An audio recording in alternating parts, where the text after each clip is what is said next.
НАБУ створене повністю вірно. І те, що воно було створено, це повністю вірно. Те, що було незалежність, це повністю вірно. З цим ви будете сперечатися, чи ви підтримуєте цю думку? Те, що воно є повністю, має бути повністю незалежним, і те, що воно було створене, це вірно? Так, це факт. Це факт. Ви знаєте, хто був ініціатором і хто дав найбільше голосів в парламенті? Ініціатор Петро Порошенко. Найбільше голосів дав блок Петра Порошенка в українському парламенті. Сьогодні Європейська солідарність. Команда Петра Порошенка. Як воно працює?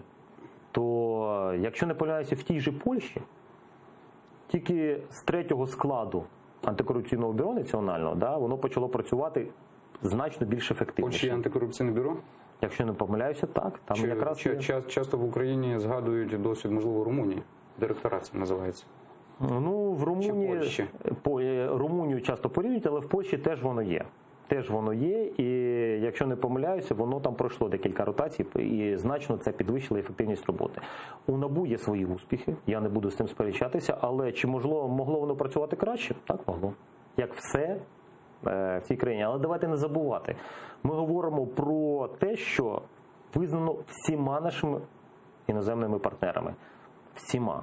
Що та кількість реформ, реальних, підкреслюю, реформ, спрямованих на здобуття реальної незалежності, і енергетичної, і фінансової, і військової, і оборонної, за ці 5 років перевищило все, що було зроблено за попередні 23 роки, з 91-го по 14-й. Давайте я уточню трохи це, що ви так, я не заперечую ваші слова, але наші міжнародні партнери, так, за кордоном, вони сказали, там трохи буде по-іншому це звучати. Вони сказали, що справді вони визнають, що така кількість реформ, яка була проведена за останні 5 років за президентства Петра Порошенка, це справді успіх для нашої країни, і стільки не було зроблено, але вони сказали, можна все було робити активніше, швидше і з більшим ефектом. Прекрасно, Любомир. А тепер увага.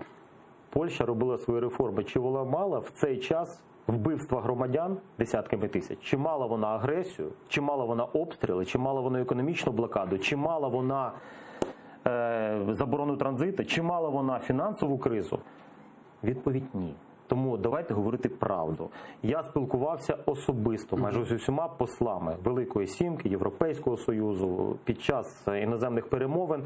Ще раз вам кажу, вони говорять, що зроблено найбільше. І це дискусійне питання, чи можна було зробити більше. Тому що не забувайте, ми робимо все ще під час війни, під час окупації українського Криму і під час окупації українського Донбасу.